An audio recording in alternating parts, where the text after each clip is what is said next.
Yeah, so tell me, what can I do for you guys? Mm-hmm. Okay. Mm-hmm. Mm-hmm. Mm-hmm. Yeah. Yeah. I think last year it was very fast. When it there was this time that that tourist visa application, they waive all the requirements, and whoever applies they get approval. And that was last year. So regardless of what you have, they definitely they definitely approve the application. So that's what happened. So it was so easy. Okay, it was an easy application when you apply for tourist visa last year. Mm.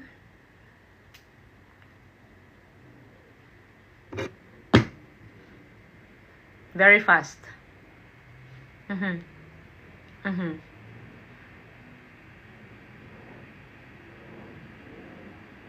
Nice.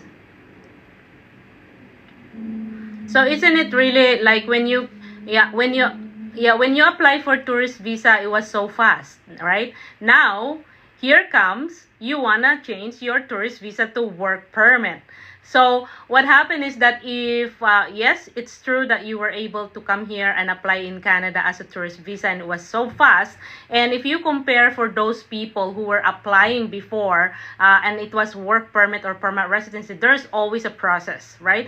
As an immigrant po, we have to process. Now you got that tourist visa, then we have no other choice but to move on to the next level. Parang game, ano to eh, parang game plan, right? So to the next level in order for you to get your tourist visa to work permit.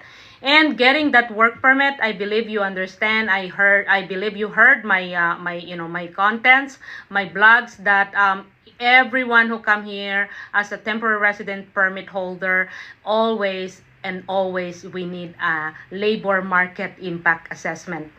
So it is it's imperative that you have that labor market impact assessment. However, if you have the opportunity, if you are married to a certain person who has an international student visa, or who has a permanent residency and they want to offer spouse sponsorship or common law sponsorship, then that will gonna be the opportunity for all of you to be, or any spouse, to get that open work permit. Other than that, definitely we need an LMIA and we need to work out for that work permit.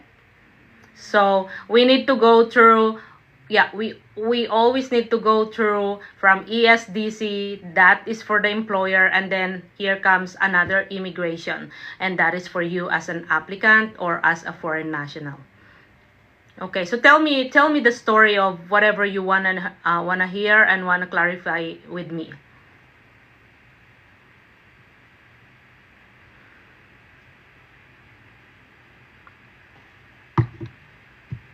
Mm-hmm. Yeah. Mm-hmm. Yeah.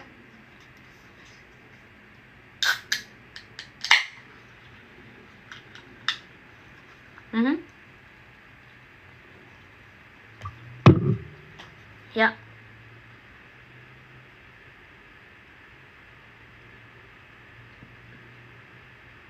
Okay.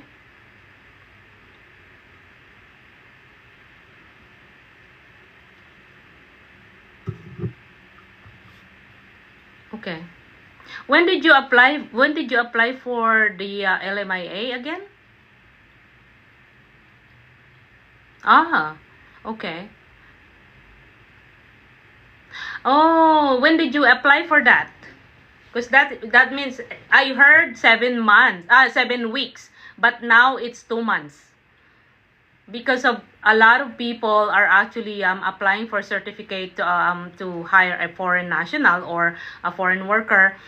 In BC, I heard before when we apply 7 weeks, and now I heard recently naging eight weeks na siya. So 2 months na siya, unfortunately. So okay, malapit na. So since mayroong nag-DIY din ba kayo sa LMIA?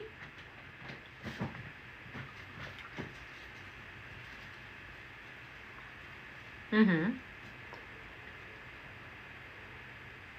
Mm-hmm.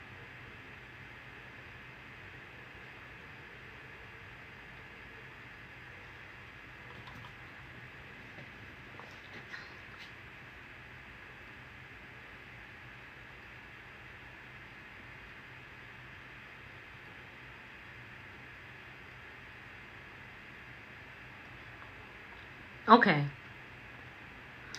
Okay.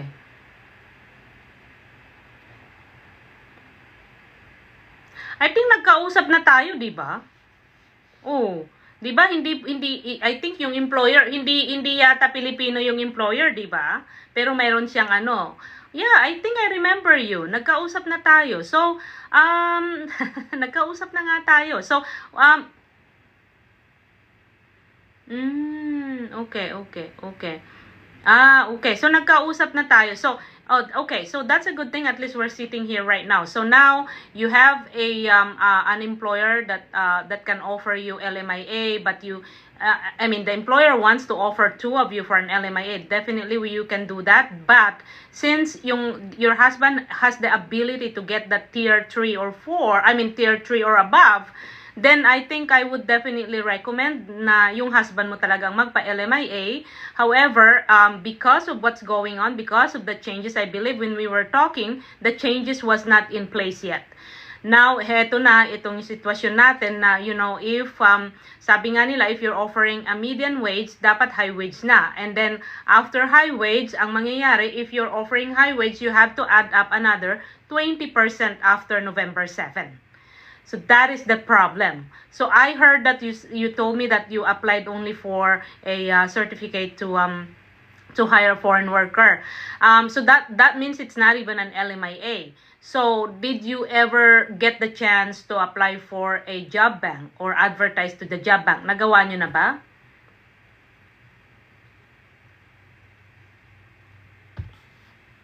You have to keep on continuously advertising. Hindi pwedeng cut off, okay?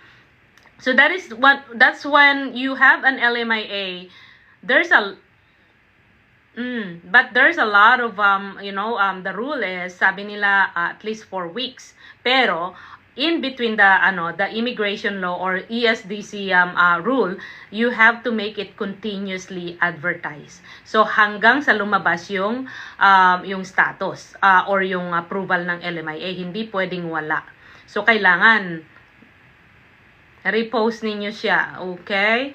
And again, always make sure that you do the job matching. Kailangan yon. Ang daming kailangan ng job matching, kailangan nagma-match doon sa present immigration law, present rule until you apply for the LMIA. Otherwise, since it is high wage, you need to do the transitional plan as well. So, ang dami. Maraming mga other things, ang dami ngayon na kailangan mong i-reconcile doon sa immigration law, kailangan mong i-reconcile. Ang dami. It's mind-boggling to be honest.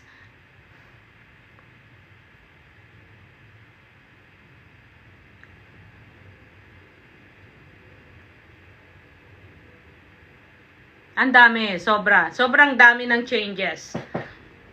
So, so whenever there are changes, I have to get in, pinagpupuyatan ko yan para nang sa ganun, ma-master ko yung immigration. So honestly, I have my master in immigration law.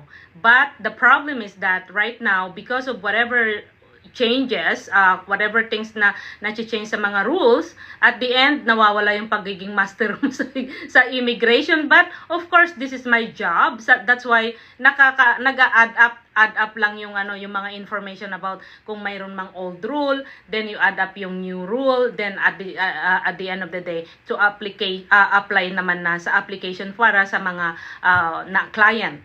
So, I heard that you've applied for certificate for foreign worker, to apply for a certificate of foreign worker, and then also nag-advertise ka, then you need to do that again. Ano pang question mo?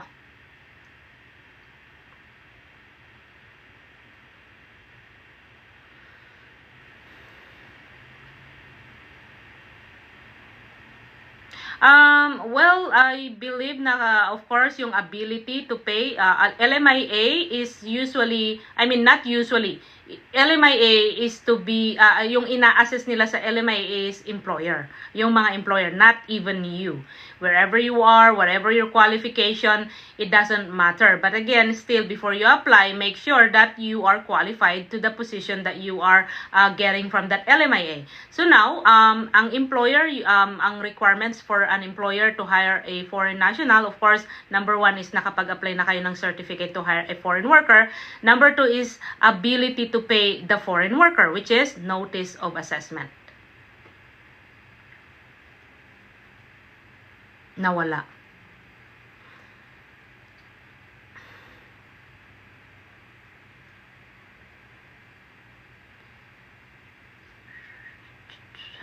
Hello? Nawala. Okay, nandito na ako. I'm here. Okay. So yun, notice of assessment, importante yun to show to the immigration or to the ESDC that the employer who's trying to hire a foreign national is well enough na, well funded yung kanilang ability. Yes, notice of assessment from CRA. Then, of course, the proof of eligibility, which is yung eligibility yung sa business, which is business permit.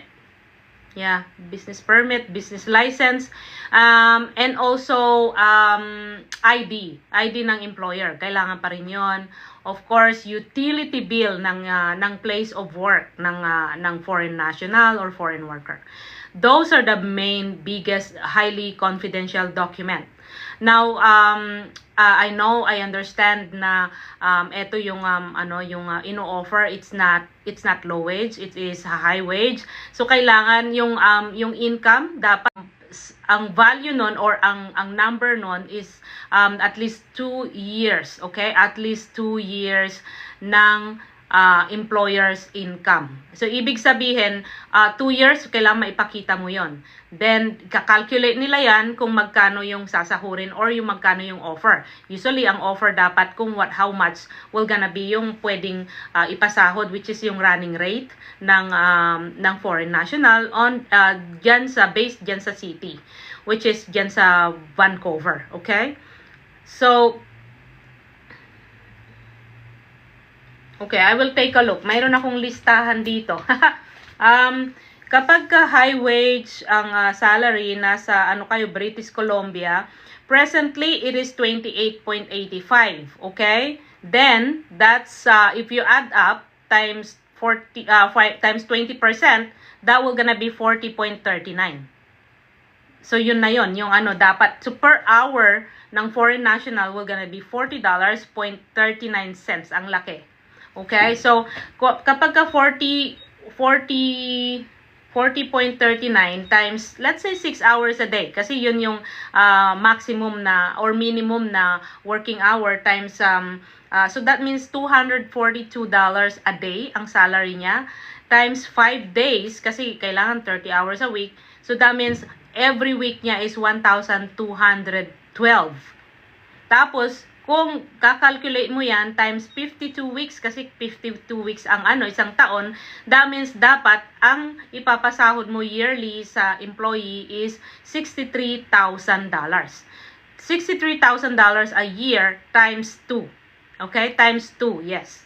So, dapat, ang maipapakita ng employer sa income niya dun sa kanyang notice of assessment is dapat tawag dito, so kung $60,000 times 2, $120,000 something, di ba? Yun ang dapat niya maipakita. Yeah, it's gross income. And how about may mga ibang employee ba siya?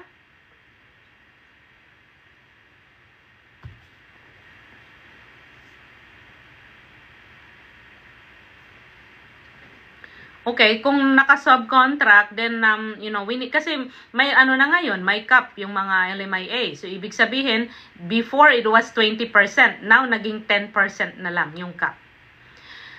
Ngayon, again, ibig sabihin, kung yung mga tao niya, ika-calculate nila, tatanungin nila doon sa application ng LMIA, ilan ang tao niya, ilan yung part-time, ilan yung cash, ilan yung subcontract. Nandun lahat. You have to declare everything. Then they will calculate everything if he is able, or kung mayroon siyang, siguro, let's say, aywan ko kung ilan yung kanyang employee.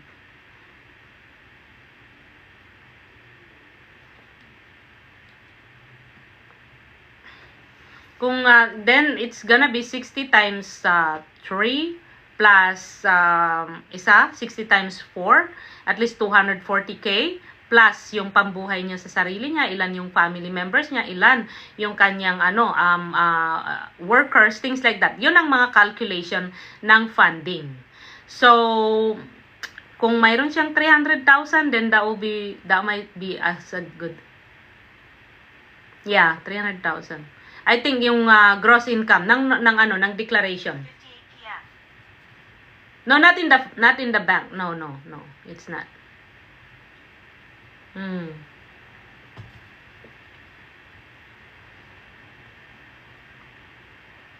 Kung kulang yung notice of assessment, they can show yung bank account. So pwede rin. Pwedeng i-add. Yes, personal, checking, or savings. Yeah.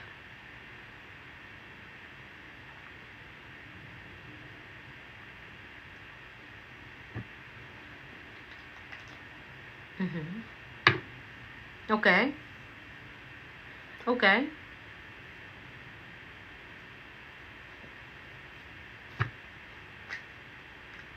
Okay.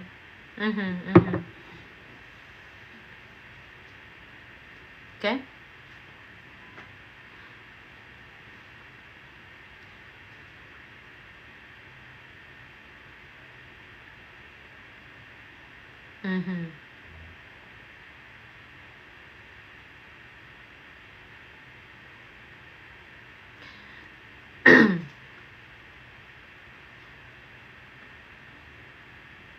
Yeah, gross income. Yeah, gross income, hindi net.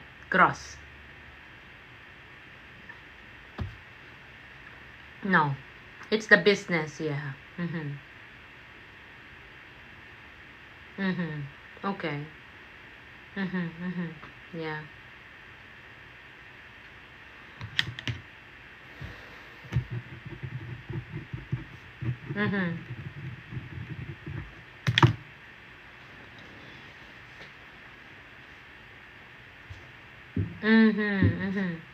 Yeah. So I'm right now, high wage, kapag ka nakakuha na siya ng high wage, you don't need LMIA kasi pwede ka namang mag-apply ng work permit na open together with the application. Okay? So yes. Sino ba yung i-hire? Yung asawa mo, di ba? So, ikaw, hindi mo na kailangan ng LMIA in case pag nakuha niya yung LMIA na high wage, pwede nang isama ka dun sa application. Kasi nga, pag high wage, mga tier, programmer, I believe tier 2 yan or something. So, pwede. Okay? Yeah, so far, nag-English exam na ba siya? You have to. Kasi you're offering a high wage, okay? So, I might as well ask, offering na high wage yan at programmer. I'm sure kailangan ng educational background yan. It will need also the IELTS or CELPIP. I heard. But it's up to you. But para sa akin, mas madali yata yung CELPIP exam. So, I believe na kailangan ni asawa mo habang inilalakad yung inyong LMIA, ask him to go through IELTS or CELPIP, and also pa-assess na rin niya yung kanyang educational background. Importante yung mga yan. Kasi mataas yung binibigay yung high wage siya. Sa West, hanapin nyo, West, www.wes.org. Yeah. .org. O-R-G. www.wes.org.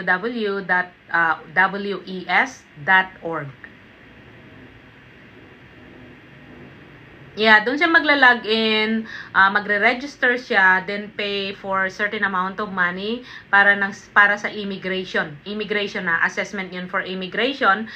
Then pagkatapos noon magbabayad ka, I think mga around more or less 300 yata 'yon. After paying, they will gonna give you a file number na pwede mong ibigay sa school para school will gonna send it back to them yung original na document or original transcript of records. Then they could be able to assess yung qualification niya or yung assessment based in Canadian standard yung educational background niya. Yeah, pero importante 'yon,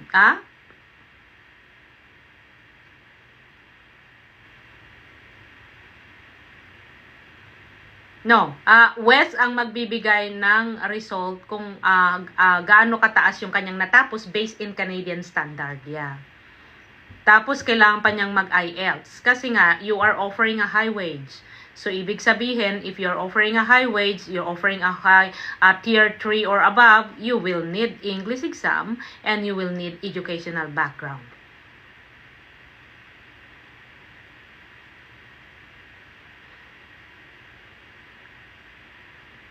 Okay?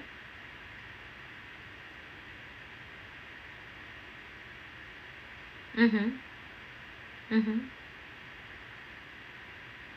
Okay. Okay.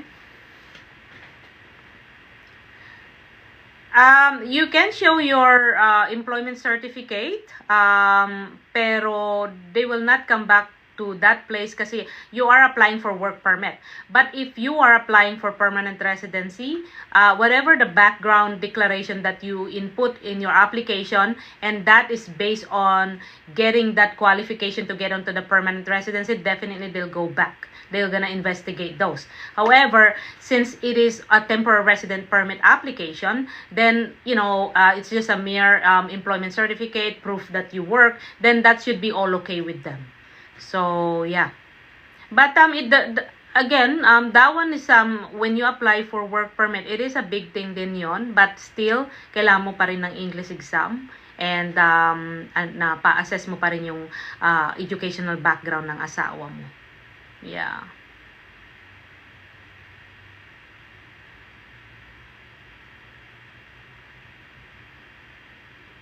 Well, I believe that with that assessment, the employer wants to give you that, and I believe the employer has the capability to hire you sa high wage, yung asawa mo, then it is a good thing. But I can definitely tell you that doing this as a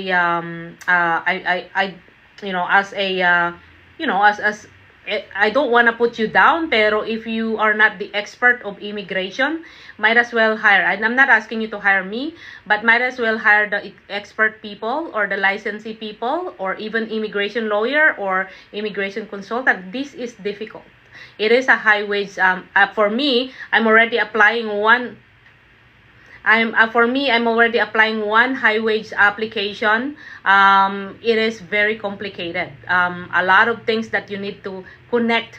Kumbaga, it's like a lot of dots to connect in order for you to apply for a LMIA in terms of the high wage. Grabe, nakita mo, applying for getting an LMIA application nowadays is really difficult, but I'm glad that you're not buying an LMIA in terms of the high wage. Grabe, nakita mo, applying for getting an LMIA application nowadays is really difficult, but I'm glad that you're not buying an LMIA in terms of the high wage. Grabe, nakita in terms of the high wage. Grabe, nakita mo, applying for getting an LMIA application nowadays is really difficult, but I'm glad that you're not buying an LMIA. This is a legit to hire a foreign worker.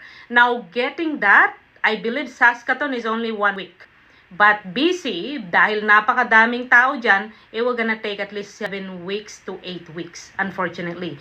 I believe Nova Scotia is not that long too. So, after getting that, of course, you have to go through job bank. Now, in the job bank, it's not because nakapag-create ka na ng account mo, nakapag-create ka ng advertisement. It's not just it. Mayroon pang kailangan i-job match mo siya, monitor kung sino yung mga nag-a-apply, and also making sure that the rate that you are offering is coming along with the present rate. Otherwise, especially ang daming changes. Otherwise, it can refuse the application and masasayang lang yung $1,000 mo. Another one, ang dami, sobra. Kasi after that, when you apply for LMIA, those things you need to i-depend sa mo dun sa officer. Anong ginawa mo? Bakit ka nawalan ng bakit ka nagpunta sa foreign national? Ang dami kong nakikita dito. Kasi makikita nila sa job bank, makikita nila yung mga nag-apply. Ang dami kong nakikita dito, bakit 400 plus ang nag-apply? Anong nangyari? Sino yung mga nag-apply? Are they permanent resident? Are they Canadian? Anong reason bakit hindi mo in-interview? Anong reason bakit hindi nila tinanggap yung offer mo? Things like that. It is a big application, honestly. It is more harder and complicated than a permanent residency application.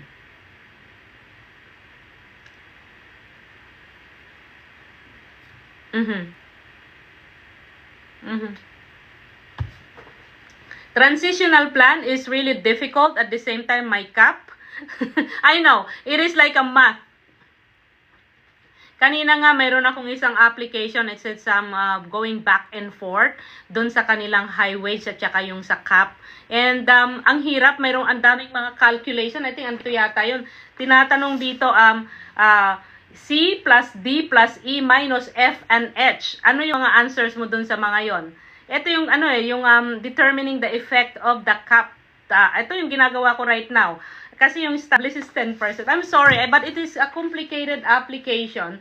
But once you get that LMIA naman, at the end of the day, it's gonna be your future.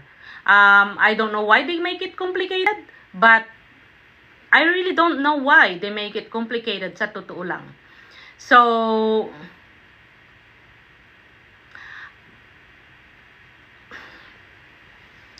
right now, diba, I believe I already have discussed with you that there are some exemption in low wage para makapasok sa LMIA low wage. Ngayon, kapag ka construction, low wage yan, pwede. Pero kapag ka other than, I think mga hospital or nursing home, it's still low wage yun. Pwede pa rin kasi exempted sila. Pero may mga farming, low wage pa rin yun. Pero other than that, highly medical needs, low wage pa rin yun. Other than that, it should be high wage. Here comes November 7, additional 20% from the high wage salary. So, unlaki. Sobra. Grabe. Imagine $40 per hour. If may makikita kang foreign national out there, definitely that's what you will gonna actually, people will come and apply. So, walang percentage in terms of applying for LMIA. Kasi po, i-depensa siya eh. It's a case law. So, once the officer actually started to assess, kailangan i-depensa yun. And, of course, that's the responsibility of your consultant or representative. And then it will gonna be a teamwork wherein if there are some other things, of course, hindi ko alam kung ilan yung family member, ilan yung employees nung employee, ng employer, things like that. So, kailangan talaga magre-reconcile lahat. Pahirapan. I think lately I had a bakery LMIA for 2 people and they're tourist visa. Thank God naayos naman. Nakapasa naman. Bakery siya, bakery. Yeah. It's a company too. And the hard part is that kapag hindi related sa iyo, they are having hard time giving you that highly confidential documents. But if it is kamag-anak, nakikita mo talaga na they are so kumbaga napakadali nilang ibigay yung documentation kasi they have a goal to not just to help you guys, but also they need you also eh. So, yeah.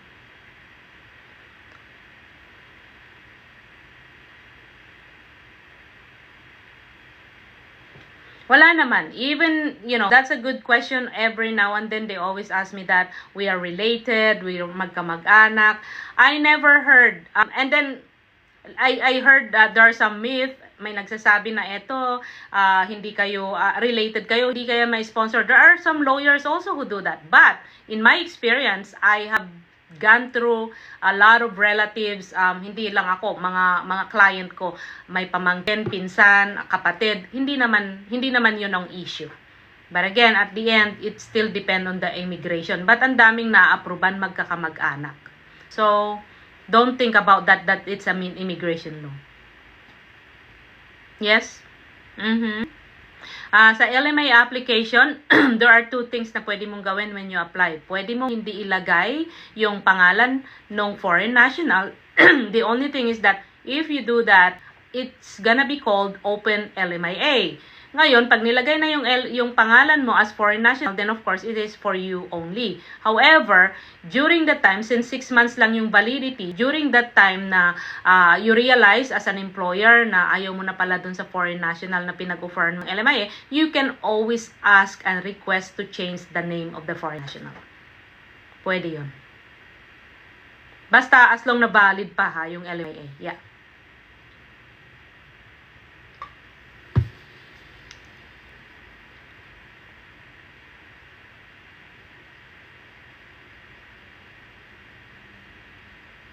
Around ang LMIA process is $5,000 plus government fees. Yeah, LMIA, yeah, yun ang cost nun. Yes, yes. 5,000, yeah. Plus government fee. Usually ang LMIA fee sa government is $1,000.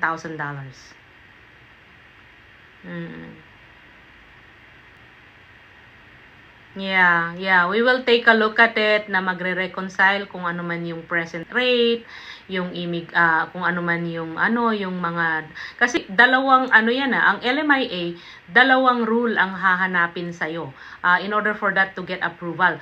No, actually ang dami. You have to go through Canada Revenue Agency, you have to go through Service Canada, you have to go through LMIA, which is ESDC. Then after doing that, you have to go through immigration na. Yun. Ang daming option for you to do those things.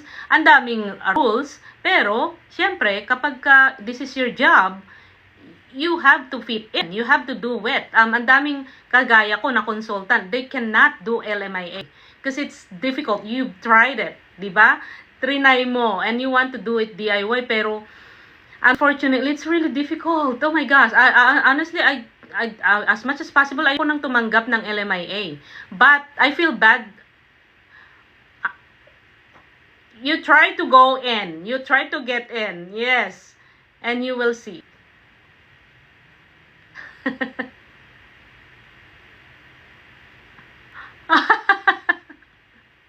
Yeah, I know. Don't you know that I have some staff, I have new staff, when I show them how to, actually when I have a staff, pagka napansin ko pagka in-offer ko yung LMIA na ituro ko sa kanila, alam mo yung ganyan na yung ulo nila, tapos alam mo nagko-quit sila.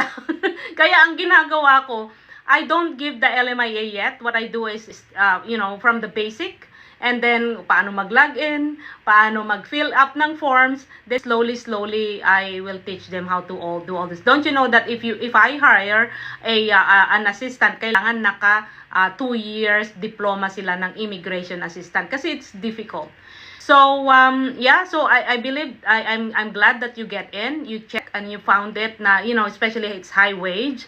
It is a difficult process of all the immigration program, honestly. It is more difficult than refugee. It is more difficult than permanent residency.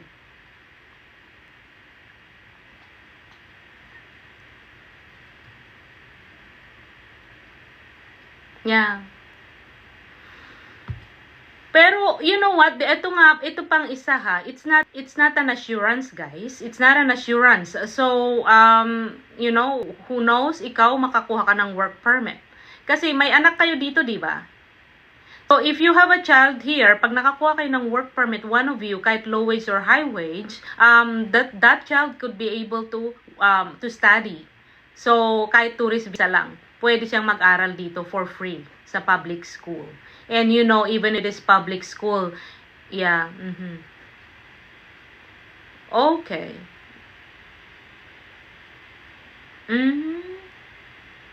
Okay.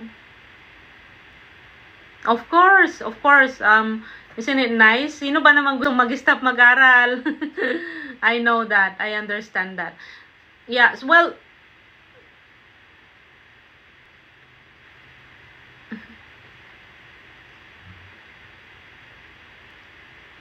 non-refundable lahat. Lahat ng process non-refundable. So, again, think about it. I've told you kung paano yung setup. Yung transition kasi when you apply for LMIA, nandun na yon. You just need to know what you're putting in there. Okay? Dun sa application ng LMIA. Hindi lang yung transition. Kailangan kasi high wage. Not unless na ang ibibigay sa'yo na job is within, ano lang siya, temporary, walang katulad yung position, kumbaga unique, then that's exempted sa transitional plan. Pero still, it is a high wage kasi we're looking at your family, his family, yung husband mo, di ba? So we're looking to connect with the family for them to get their status as well. So, kailangan talaga we have to consider not only you have to consider your family as well.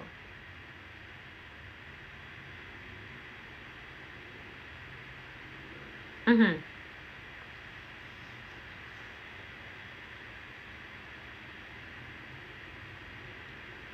Yeah. Of course.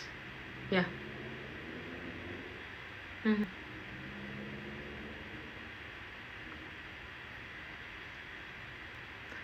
Yeah, yeah, yeah.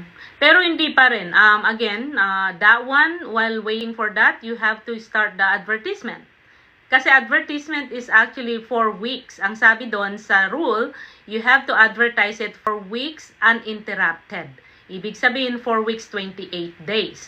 Pero ako, I want to make sure na I'm applying at least within 30 days. I want that extra day. Pero nung time na nag-change yung rule, during that time, I look on the date and then I can apply before the change, before the effectivity of the rule. I did it on the 28 days talaga. And so far, na-approvean naman. And I believe you've seen all my posting, na-approvean yung mga LMIA. And that LMIA is a golden ticket for a foreign national to get that work permit.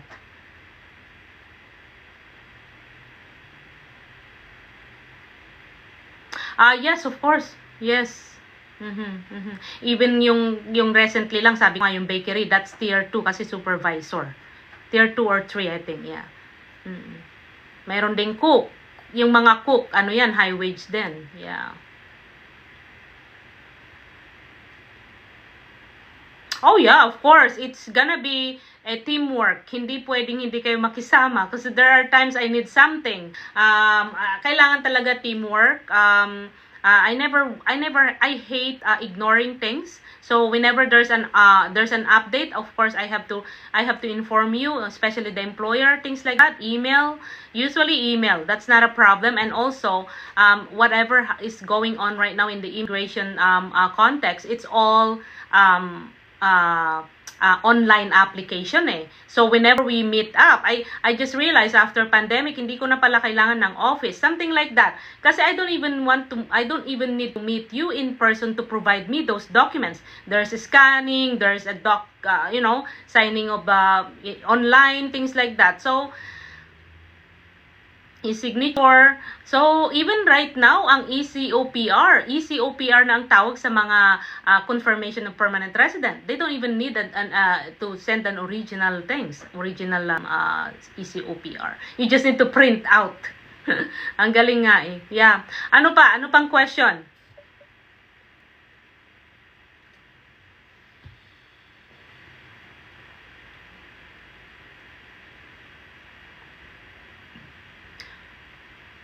Okay, so in terms of extending a tourist visa na nandito kayo sa Canada, when did you arrive in Canada again?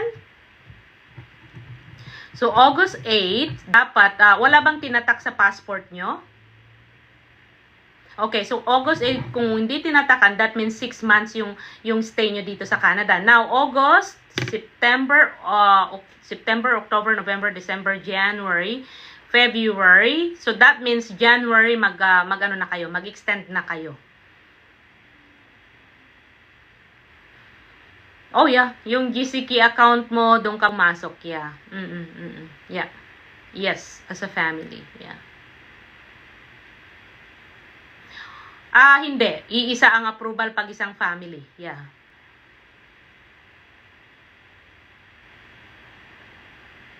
Mm. Mhm.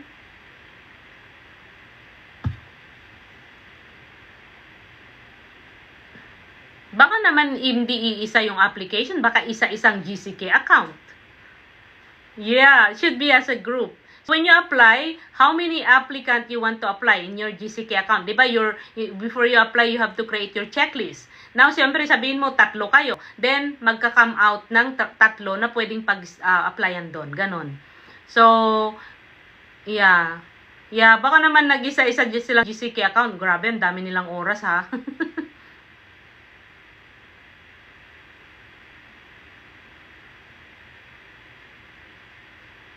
Yeah. So, make sure na ang gawin mo, ask your husband na kasi asset pa rin yan.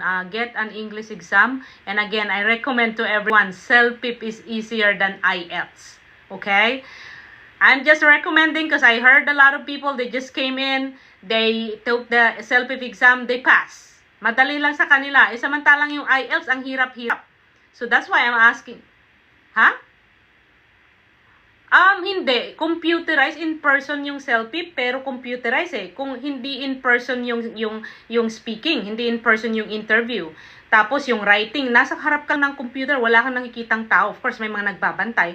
Pero nakaka-nerve-wracking kasi kapag may tao around you or you're dealing with people, right? So, it's better nasa computer. But of course, yung asawa mo, computer geek siya, then of course, madali na lang sa kanya yan. So, I believe self-pip is the good, I'm recommending everyone self-pip. I don't have anything, any connection with self-pip or anything, but I think it's easier self-pip. Napansin ko lang. I never took the exam ng self-pip. I took IELTS when I took my licensee. But self-pip ang pinakamadali, I heard. Yeah.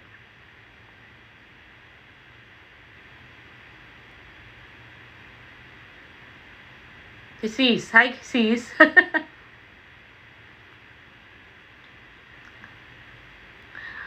Oh, wag mo, I don't know how to speak your language, but, Pangasinan. Pangasinan. Yeah. Okay. So, do you have any other, question, Mrs. ng employer, Wala. Of course.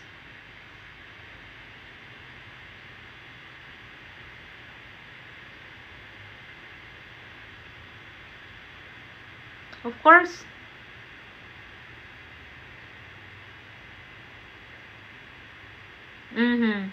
Of course. Yes, and talk to your husband too, okay? Kasi nga I believe you can communicate with him as kasi siya ang magiging employer, then it is going to be a teamwork situation. Hindi pwedeng ako lang.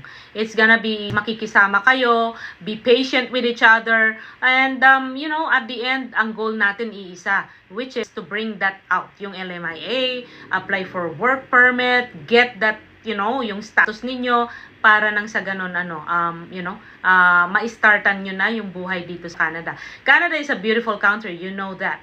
And I know ang dami-dami diyan, I heard na ang mahal ang mabuhay sa Canada, ang hirap it's challenging. Totoo 'yon. Pero did you feel the difficulty of life here in Canada for you as an established person? Hindi, di ba? Rather you're enjoying. Mahal ba ang renta dyan? Ay, oo, sobra. I heard. Yeah, I believe ang pinakamahal ng cost of living is BC and Ontario. Toronto, I should say. Toronto. Sobrang mahal ang rental, sobrang mahal ang Pero I believe you're not renting, right? Oh, okay. Yeah, I believe na yung area na yun, sobrang dyan, mahal.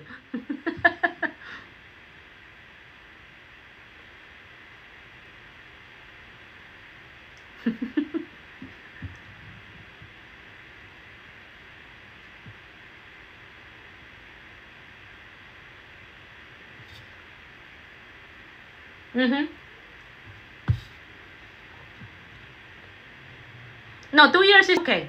No, 2 years is okay. Yeah.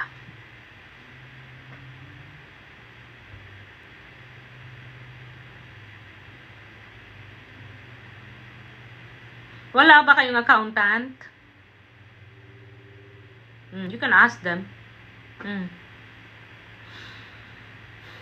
Pwede pang gamitin ng 2000 pwedeng gamitin ng 2023.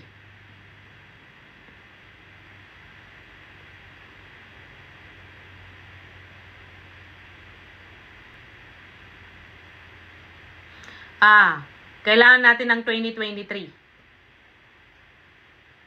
Yeah, you have to follow up that one. It's a good question. At least I told you na 2023 kasi pagka past June na, kakailanganin na yung latest year. Pero kapag before June, let's say for example January to May 2023, ibig sabihin pwede pa gamitin yung 2022. Pagka past June 2023, kailangan 2023 na notice of assessment na. Kasi yun ang pinaka-default documentation na needed ng officer to assess the LMIA application.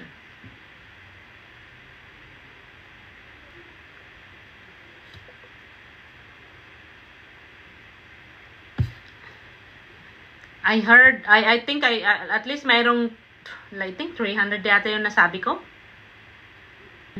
Yeah. Not necessarily yearly, yung present ang kailangan nating 300 something. Pero yung the rest, I wanna see it too. Like at least 2 years, something like that. So 2022 and 2023. Now, kapag kulang, pwede ka namang magpakita ng bank account or account ng business that shows whatever money you have in there.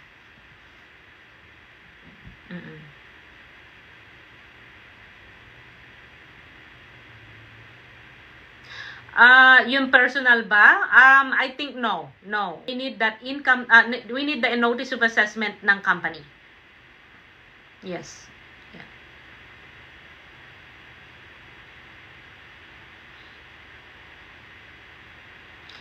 I think it should be okay. It should be okay.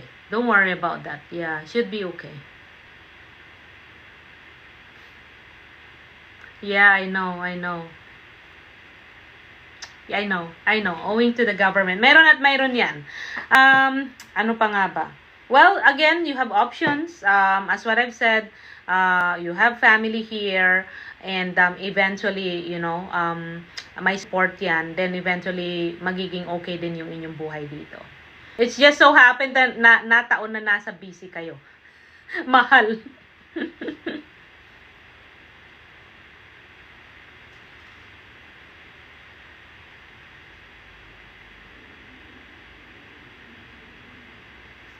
Yeah, and then keep in touch with me. And if in case, if you have some clarification, please feel free to email me. You know my email, guys, okay? Of course.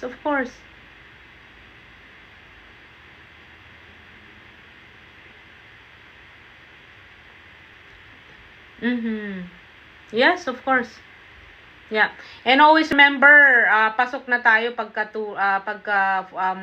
high wage, pasok ka na sa 40.39 kasi ngayon wala pa tayong naumpisahan na ad, wala pa yung mga documents. So, sigurado after November na to. So, I am expecting $40.39 an hour na salary. Yeah. Hindi, may 20% na yon. Actually, presently is 28.85 ngayon yung per hour. Pero, yeah, plus 20%. So, naging $40.39.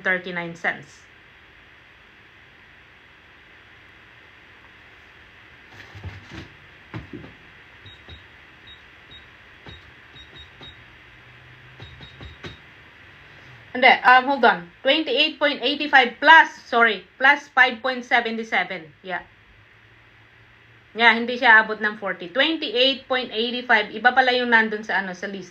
28.85 plus 5.77. 34.62. Yeah.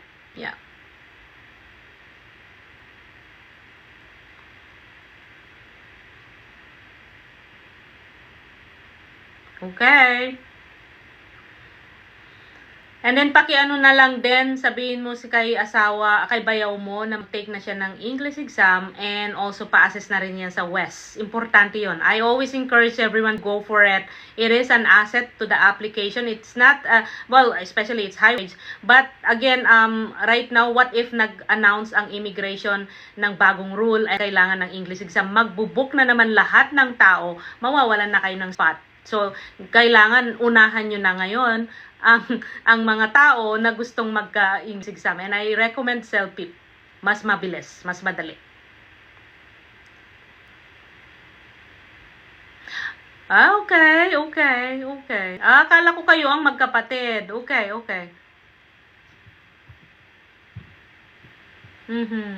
Okay.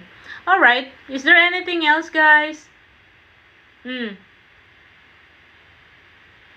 Sign? So, ako yung sign. Okay. Yeah. You know what? Maybe I should come to BC. Ang dami ninyo dyan who's na kumukontak sa akin. I should come to BC to visit people, and then maybe I gather everyone to, maybe if they have time to have a chance to meet me in person. Kasi ang dami ninyo. Honestly, BC, Alberta, and Saskatoon, yung mga kumukontak sa akin, sa totoo lang. Ang dami. So, but anyway, is there anything else to clarify?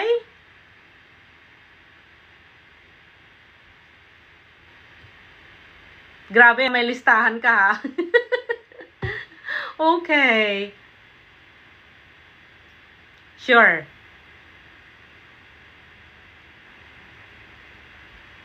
It's up to you, guys. It's up to you. Again, you can still Google other people if you want. But I don't want to insist myself. But if in case you want to retain me, then it's a privilege for me to help you out, guys. Okay? Alright. Nice meeting you. Thank you for your time, guys. Take care. Bye-bye. Alright.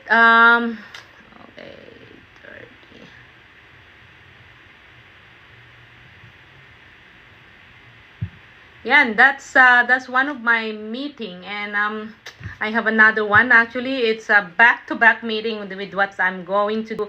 What I'm going to do with you guys, I know you have questions. After my meeting, this is the last one for today. I will try to check your messages here, and I could be able to answer while waiting for my next meeting. Yeah, so I'm just gonna make a note.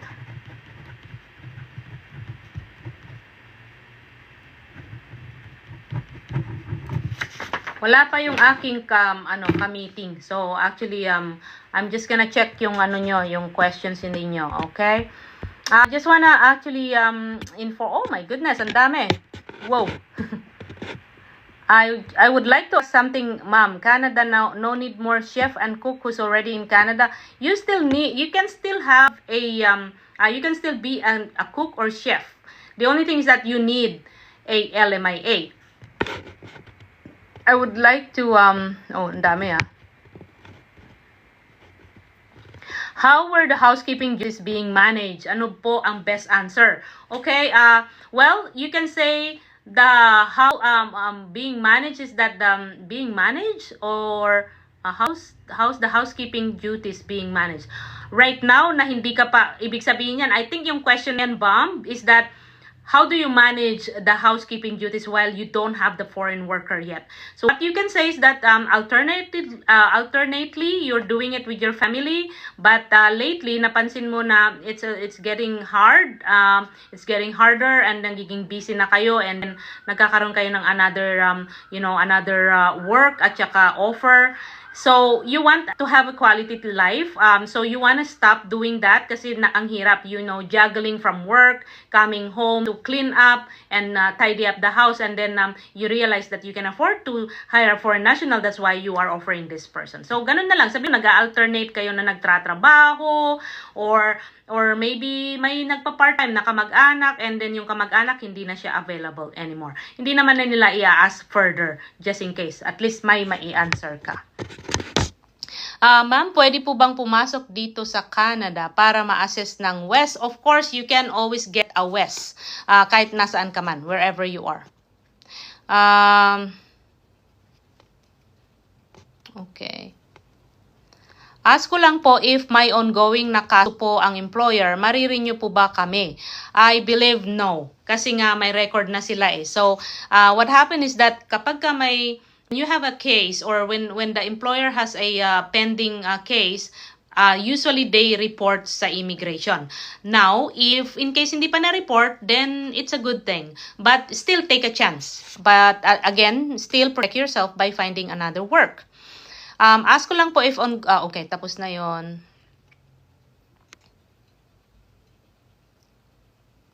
Ilang months po bago makareceive ng AOR after masend yung PR application ng spousal? Usually 1 month to 2 months. Hi po, gusto ko sana magtanong regarding sa resubmission process ng partner ko. Okay yan, call me or maybe text me or email me. NorilenOligosiayas@gmail.com. My email address is in my profile, so you can take a look at it. I really need to sit down and check and review your case. What if I'm Canadian and want to be a US citizen? What would be the process for that?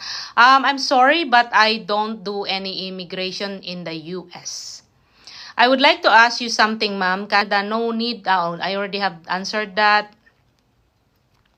It's been 7 months na na-resubmit ng application ng partner ko because he got rejected. Kung 7 months, then I think you have to, I think I need more. Yan, please email me.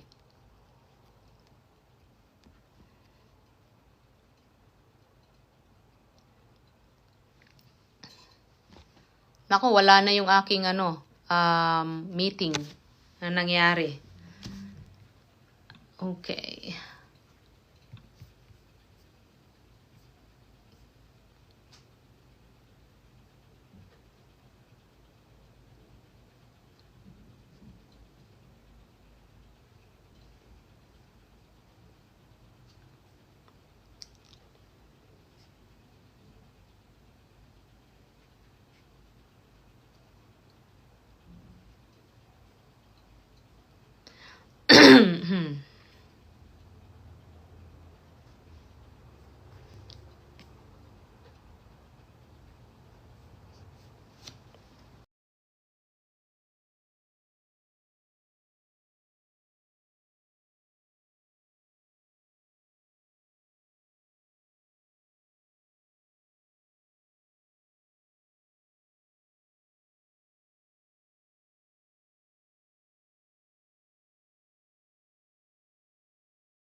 Talk in front of you. Again, I always say to everyone, if you have some email, especially important email, I've received a lot of refusal. I've received a lot of inquiry about their refusal, their application, nag-DIY sila. I receive a lot of people who are actually so confused in terms of immigration. I always inform everyone that there's always a a hope in every application that we do, if you really want to be in Canada. So I believe that I don't have any consultation anymore. Then I have to say goodbye. I wish I can stay longer, guys. Thank you for coming in. But again, it is a good thing. I saw your messages. Please text me. You can always text me, or email me. You can see my email address dun sa aking profile. So, all the best, everyone. Okay, last one. Pag sa dairy farm, yung common law, pwede po bang mag-open work permit yung partner niya? Depende kung yes, nasa dairy farm siya, ano bang position. So, email me and I can definitely answer you. Okay? So,